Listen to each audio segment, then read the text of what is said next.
Hey everybody, this is Dan McCleskey with Spiritually Out of the Closet. We got a special guest today. So today I'd like to introduce you to author, dream tracking coach, and law of attraction certified coach, Bambi Corso-Steinmeyer. Bambi, how are you doing today? I am great today. I am great. How are you doing? I'm doing really well, thank you. Yeah, no, Good. this is a pleasure for me to have you on my show. So this means the world. But I would like to say we're lucky to have you here today. And the reason that we have you here today is we're talking about your brand new book, which is Dream Tracking, Track Your Dreams and Transform Your Life. So I'd like to tell everybody really quick, is this is what a well-read book should look like. I got the bent pages, I got passages highlighted. I loved your book. I Thank absolutely you. loved your book. I got a lot from it, and I don't want to give too much away yet because I want you to tell us about it. But I did want you to know that I thought it was a roadmap. It wasn't just a book of ideas. It was basically a roadmap showing you that this can be a lifestyle, that if you really want to truly dig in deep and find what your subconscious and conscious life are trying to tell you, this is a way to do it. And I love this. I love this. And I actually started having really more in-depth dreams as I was reading your book. And I Mm-hmm. think that I normally had those dreams, but the book made me pay more attention to them, Okay. which was really neat. So I don't want to give too much away yet. So we're going to dive into this a little bit more. But before we do, I want to know, so what is your inspiration to getting into the world of dreams and dream tracking? Well, I was always a big dreamer as a child, but in my teens, I had a particular dream that just really sparked a deeper interest. And I just realized it was kind of, when you just have an inner knowing that something is important, and it felt that way. That just started me on a whole different path of really looking at dreams in a much, much broader perspective than I had ever at that point. And it just has been a passion of mine my whole life. I love dreams. I love what they can do for us and how they help us. And it's just been part of my journey. And yeah, obviously I, very passionate about dream work. I love that. And guys, so it reads through in the book too. You can see her passion, you can see her years of experience of doing this. So that's fantastic. So for the folks that are listening that may be unfamiliar with the term dream tracking, Mhm. explain what the difference is between dream interpretation, which most people go to when they have their dreams. They Mhm. see, they see a frog, so they read a book and a frog represents this. So obviously you got problems with your dad or something like that, Right. which this is not that. And I love that. So can you tell us what the difference maybe would be between the interpretation and dream tracking? Sure, sure. And I think you hit on it that, dream interpretation is looking for real specific meaning in a dream. But in my experience, we limit the dream work if we only interpret, because what we tend to do is, we think we know what it means, and then we forget about the dream and we move on to the next one. Dream tracking it's a journey of exploration, of discovery. It has a tremendous amount to do with your journaling of the dream, because it is literally like tracking and following images in your dream. You're looking to find out, where are they leading me? Where am I going? And because there's always something else in our life that is calling to us, something of the divine, something of spirit. And so tracking is more about working with dreams as an ongoing process and practice, and gaining information about things over a period of time as you work with your dreams long term. Right. Yeah. And it's funny, your art on the front of the book, it truly explains exactly what this is. So as a tracker, right, in the Native Mm. American community and that sort of thing, you're tracking the footsteps, you're tracking the broken branches and leaves, you're looking Mhm. at these things. And that's really what you got here with the little feet print or the paw Yep. prints, excuse me, Yep. of the wolf and that sort of thing. And so I really love the art of the book because it Oh, thank absolutely you. it is exactly what you just explained. So Thank you. And I do very love the cover because it's all one picture, actually. right. Oh, absolutely. And it's beautiful. Yeah, thank you. Great job. So who was your major influences or mentors that you had while growing your skills? Mm. My biggest mentor is Dr. Stephen Eisenstadt, and he was the president of Pacifica Graduate Institute, and he's just a passionate dream worker. And so he had his own course. He still does to this day. I mean, it just continues to grow, but he has been a huge influence. I just have a tremendous amount of respect, and he opened up dreams to me in a way I had never even considered. So I was very blessed. He wrote the foreword for my book, which was thrilling for me, but he's my big mentor. Excellent. Isn't it great when you find somebody that matches your passion on something? I love that. Yes. So Yeah. I'm glad you found that person, because that was a big, stepping stone to creating what you've created, which is beautiful. So, okay, so let's dive into your book a little bit. Okay. And so in chapter 2, you have a passage called Setting Your Moral Compass. And so I want to read just a little bit about this, because I think that a lot of folks will get a lot from this. Okay. So your core values are also indications of your life's purpose and are directly correlated with your soul's calling. When you don't follow your soul's calling, you may find yourself unhappy, sickly, diseased, lacking energy, disconnected, frustrated, dull, depressed, or anxiety. Now, right now, everybody's feeling that with what's going on in the world. And so I got a lot from this book too, because it kind of shows you what maybe you can do both, in your day-to-day life and how to look at your subconscious messages that are coming to you to more understand this. So would you mind diving a little bit more into that part? Sure. So if I think it started because, part of my history is also coaching. So one of the most important things to do is to figure out what is the most important thing for each of us in our life. We've each got individual things that matter to us. For me, it happens to be, animals and nature are way up top on the list for me. Honesty, but when you identify what the most important thing to you is in your life, then it's much easier to kind of follow the trajectory of your calling and your purpose. And if you're not trusting or not following your own core values, that's when we do find ourselves not in balance, right? We don't feel whole, we don't feel connected, we don't feel complete. So the idea in the book is to just kind of set a stage of figuring out what it is for you first, as you start, reading the rest of the book, but going into your dream work, because your dreams are going to be constantly reminding you of what is most important, especially when you fall off track, and so that's, right. I just have always found that to be and I've used it in my own life. I mean, when something is not right, or you're making a decision that's out of alignment with who you are. So I think probably our way of being our most authentic self is when we are in alignment and living our core values. Absolutely. I think that to a lot of the listeners out there too, how many of you actually know what your core values are? And I could say there's going to be a large group that don't know. So that's what I meant as far as saying this book is a lifestyle, but it's also a roadmap. So Bambi writes down in here is how you can identify these type of things. What are my core values? Let's write them down. Let's really figure out what these things are, because it's going to better guide you through your day to day. So really, really love that, Bambi. Oh, thank you. All right. So in chapter 4, and I'm trying not to give too much of this great book away, so I'm going to skip around a little bit. Okay. But I want people to read this because they're going to get a ton from it. So I'm just picking out a few things that I really got that got me big time. So in chapter 4, Engage Your Curiosity, you introduced the DreamTracking tree. And so again, going back to saying that this is not, this is a lifestyle, this is a roadmap. She also offers tools that you can get, and you can find out where to get these tools when you purchase her book. And so this was a really neat one for me. I spent a lot of time on this chapter and, reading other folks' dreams that you noted in here, and actually looking at the dream trees that were filled out in this chapter, which was really cool. So this for me is really what separates this into dream tracking, because you look at so many more different things when there's a major, let's say, character in your dream or animal or something like that. This allows you to really pull it apart and understand it.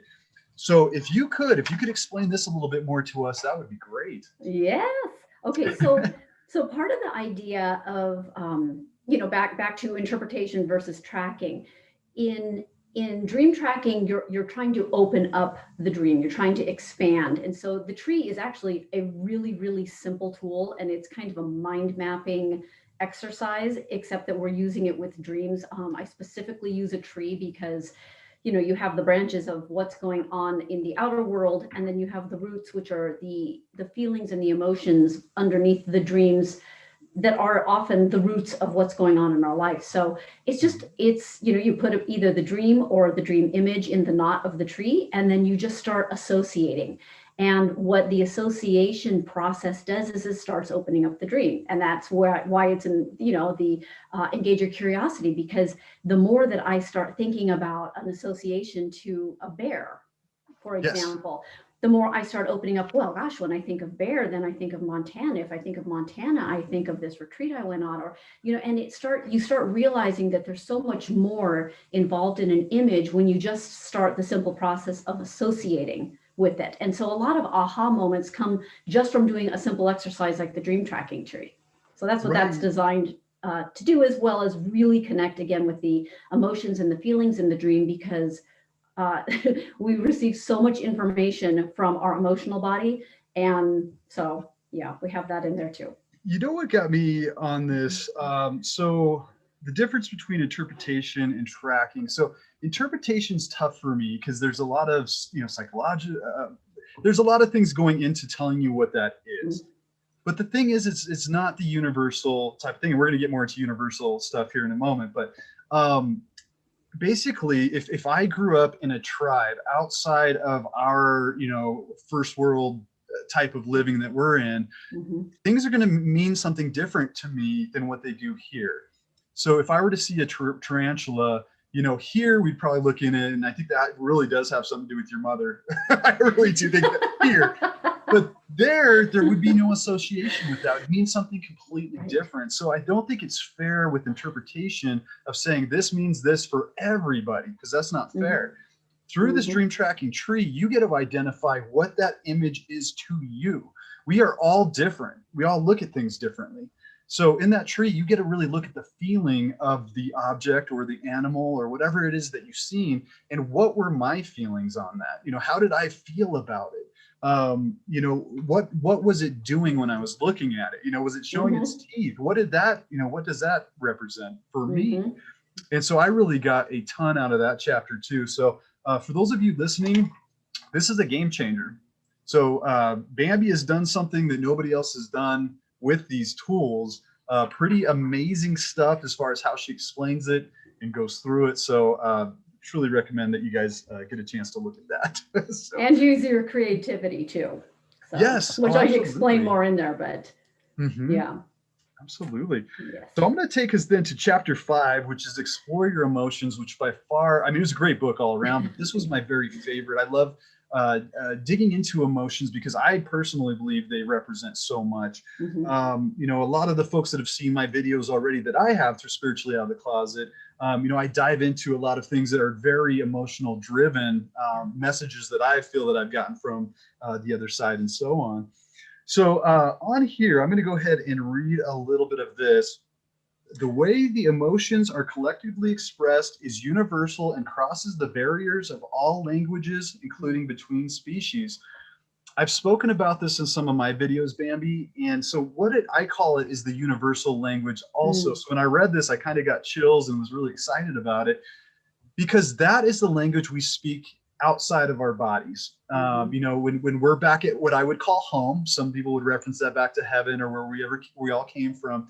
We speak through intention. Mm-hmm. We speak through our emotions, and we're able to really pick up and read each other and understand what we're trying to say way better than we could with words. There's a lot of things that we cannot say in words. Beautiful downloaded dreams here. Also, sometimes we just can't express what it was, because that was truly the universal language. So when I read that, I got a kick out of it. I remember having some dreams. These ones for me were kind of on the edge of almost being back home in some of these dreams. So kind of the in-between state, which we'll talk about more here in a little bit. But I remember this one in particular is that I was by a stream, Mm. and I could feel everything around me. I could feel the grass, not touching the grass. I could feel the grass. Mhm. In the water, there was a pretty large fish, and the fish was responding to me, and as I was responding Mm. to it. And in this place, there was no fear. There was no "I'm going to eat you" fish or anything Mhm. like that. It knew I was there, and it vice versa, and we were able to speak to each other. We were able to Mm. feel each other's emotions, and it was a very, really enriching experience for me. And I really believe that that is what it is like when we're home. But I would Yeah. take this one more as a lucid dream that I was having. Mhm. So, with that said, what would you feel about that topic? Oh, well, the topic of lucid dreaming or the topic of just the universal language?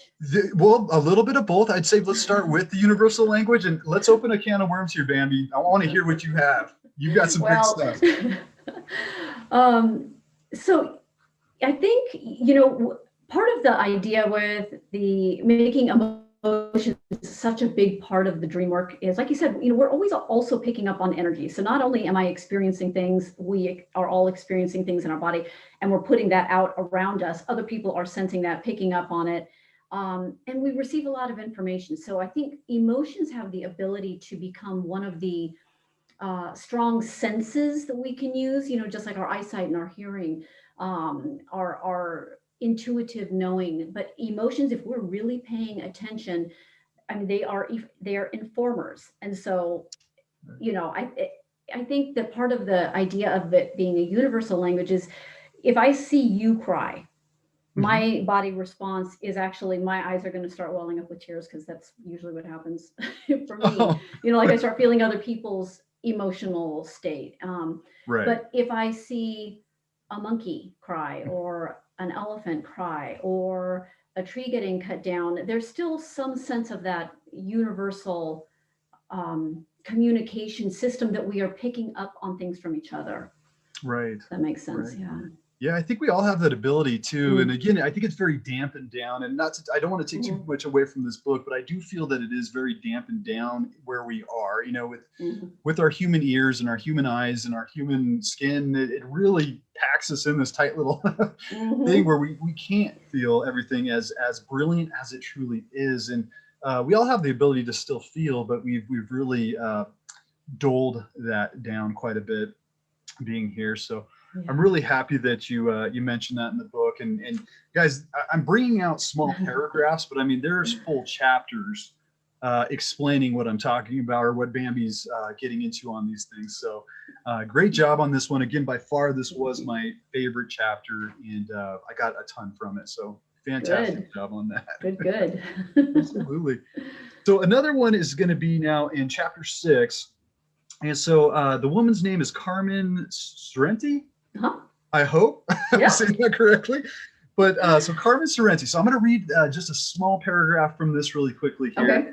And so it says, eventually her dreams guided Carmen to painting a complete Mm. tarot deck uh, regarding a series of dreams that began in 2007. She said, dreams tortured me for some years before I committed to making the tarot deck. I was actually given information being taught by the teachers who appeared in my dreams. Mhm. The reason this one caught me is, so for me again is Uh, that I have, and I speak about this in a few of my videos, is I have this in between state that I speak about, and really it's kind of in that sleep paralysis state where your body's in that frozen state but you're mhm. wide awake.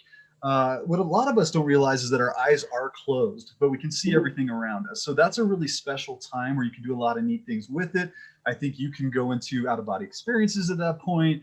But one of the things that this rang true for me is that's also a time, and I don't know if they were spirit guides or if Mhm. these were passerbys, but I can hear a lot that I can't Mm. normally hear in my waking days.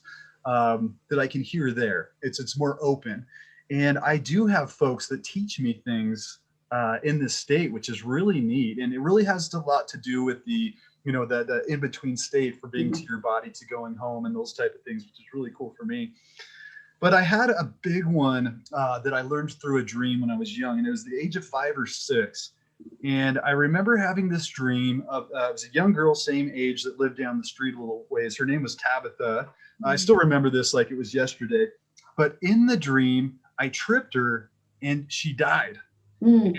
I remember the overwhelming emotions I felt when that happened, of regret and pain, and feeling her pain, and just the overall hurt of death. And for a 5 or 6 year old, this was a lot to take in, but it changed my, well, what I would imagine my direction through life is I really stayed away from, anything that could be uh, just a fight, or something that can cause harm to others. Yeah. And it stuck with me my whole life. And I don't know where this came from. This wasn't something that I would have, dreamt up at 5 or 6. So it was a very interesting moment. And I would love to get kind of your opinion on this topic a little bit more. Oh, I love that. I think, Dan, that's one of the things, one of the reasons I'm also so passionate about DreamWork is they have the ability to teach us lessons on things that we've never experienced. And that right there is such a perfect example, because you're right, as a 5 or 6 year old, you would not know that experience of what it felt like to trip and harm and take somebody's life from that. And yet it formed who you are. And if we are paying attention to our dreams, we are constantly given all these scenarios that we get to respond to, react to, see how we feel about, make choices about when we wake up. And if we're really looking at our dreams, we can learn so much stuff. I think that people who pay attention to their dreams and really, really do work with the information that they receive saves them 10, 20, 30 years worth of personal work, because you have access to something that you would never otherwise have access to unless it was really long and drawn out and then you had to experience it in your waking life. Right. And I've had those experiences too, where you have something that happens and it changes you because you realize, oh my gosh, there really is a cause and an effect to whatever the thing is. Mm-hmm. Oh, absolutely. And those traumatic experiences, and thank God I never had to deal with that in real life. I mean, that's, Thank God. I got to have the feeling Yeah. at a young age. So it really is amazing. And, I think just to take this home is that listen to these things, and through dream tracking, I think that, you forget a lot of the stuff that comes to you throughout your dreams. You do. We forget probably about 80 or 90% of the dreams that we have. So through dream tracking, you're actually making that journal. You're following it. You're getting your lessons through that, where a lot of us just let it go. And so this is a good opportunity to really get that and take those major lessons that you're getting and do something with it. So Bambi. So chapter 8, I loved as well. So nightmares and recurring dreams. This happens for everybody. I loved the folks that you were talking about in this chapter as well, because this obviously affects everybody. I know I could just pull from my personal side, and I want to do that just a little bit because there was a paragraph that just grabbed me. And again, I literally had chills again when I was reading this, because I did this at a young age. So I want to read this really quickly. The Sunai, am I correct saying that correctly? Sonoy tribe? The Sonoy tribe. The Sonoy tribe, thank you. Yes. So the Sonoy people of Malaysia taught their children that when they had a nightmare, they should turn around, face the terrifying image, and ask what it wanted from them instead of running away from it. So I had a recurring dream when I was younger, between 8 and 9 years old. And basically I was getting chased up a staircase, and it was, I remember it clearly. It was a stone staircase. It felt almost like it was a castle or something like that you would see in Ireland or Scotland back in the day. And I don't know exactly what was chasing me, but it was terrifying. And I needed to get away from this thing. And at 9 years old, I remember having this epiphany during the dream. And first of all, I recognized that I was dreaming in my dream, which is huge. You can do so much with that, everybody, when you recognize you're dreaming in your dream. We'll talk about more of that in a moment. But in this dream, I recognized that, and I had this overwhelming amount of courage, and I turned around and I looked at it and I'm like, what you got, kind of thing, And at that moment it disappeared. The dream shifted, and I never had a dream like that again through my whole life. As I faced it, I fought it, And I think subliminally, it put that bookmark saying, this is a change right here. Yeah. And so I love that. So I would love to hear a little bit more of what you think about what the Soon did, and get your opinion on that. Yes. Oh gosh. And there's just so much juicy stuff with nightmares. Yeah. Okay, so Dan, I love talking about nightmares. And I want to preface by saying that generally, and this is a big tracking thing, when you have a nightmare, if something has gotten to the point that it's turned into a nightmare, if you were to go back through your dream journals, if you've been, being good and writing things down, you will almost always find little breadcrumbs that led up to the nightmare of things that you didn't pay attention to that are now at a point where it's like, hey, you are going to pay attention to me no matter what. And so we end up with this big nightmare because we didn't actually deal with the little pieces previously. So kind of starting the nightmare conversation with that a little bit. Mm-hmm. Nightmares, what's interesting is that these entities that show up in the nightmare, whether it's a person, whether it's, the monster under the bed or whatever it is, a scary animal, they have the ability to be some of our greatest teachers and our greatest allies. And so, what I love about using the Sooo tribe as an example is that if you learn how to face your fears at a young age like that, especially, I mean, my gosh, can you imagine if we knew that when we were young and growing up? I mean, that would have changed a lot of stuff. Absolutely. They then learn to communicate with this, and they become an ally. And so, I forget the name of the book, Dan. It's just this wonderful children's book. I think it might be The Monster Under the Bed or something like that. But ultimately, when it's not so scary and the dreamer or the child turns around and says, well, what is it that you want? It's like, oh gosh, I just wanted a hug, or I just want you to spend some time with me, or it's never as scary as we imagine it. I'm not going to say never. It's rarely as scary as we imagined it to be, and often opens up an opportunity for a communication with the other, whether that's another part of ourself, whether that's just another energy source that we're connecting to, or whatever that is for you. And so making it an ally is something that you can then continue to keep at your side throughout your life. And it's interesting when you do, deep dream work.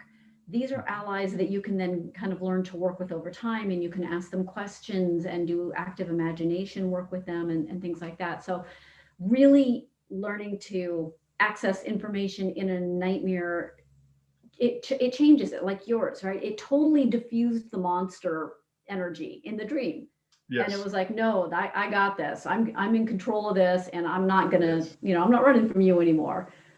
Right. Yeah. So empowering. So empowering. Yes. And at that age to feel that, it's so good. Yeah. So a couple different things too is how you describe that. I really liked, because I could go back and say some of the craziest things that's happened in my waking life. If it's a major, your company went out of business, or you did this or you did that. It was the best life lessons I've ever had. I could take those things, and I changed my life now to make sure it doesn't happen again. Right. But I learned so much, where if everything's just going great all the time, you're not learning the lessons, right? And so I can really reference that back to what you said with the dreams, is that's what the nightmares are, is they built up, and now it's kicking you in the butt saying, hey, yeah.